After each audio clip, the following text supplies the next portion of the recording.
showed up as Africans, not as a particular African group, but whatever they First things first, I want to say I agree with majority of what was being said in the video. However, I do want to challenge my fellow diasporans across the Americas. And I want to make one thing crystal clear. I'm not even from New Orleans. I'm not from Louisiana.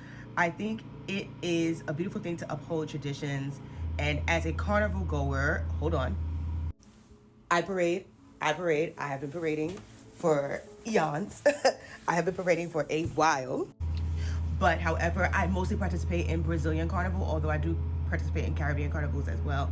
But however, I do want to say, as diasporans, as those of us who do revel in Carnival, I think it is now time for us to start doing research. There is nothing wrong with upholding traditions. There is nothing wrong with holding on to what we remember, especially after emancipation. But I do think it is time for us to start doing some research on our own African roots. And this has nothing, honestly, to do with the Zulu Parade controversy. It is just a general statement.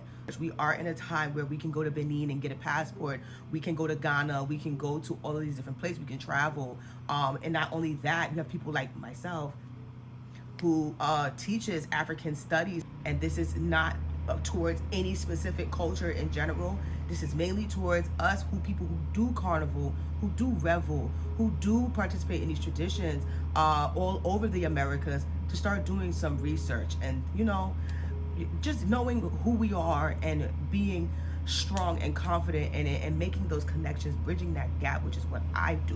You know what I'm saying? We're not perfect. We are all products of colonialism. We are all products of, you know, slavery, especially here in the Americas. I would like a little bit more grace from our African brothers and sisters, but I will say this for all of us in the diaspora: it is time for us to start doing some research on our African ancestry. I will say that it is time.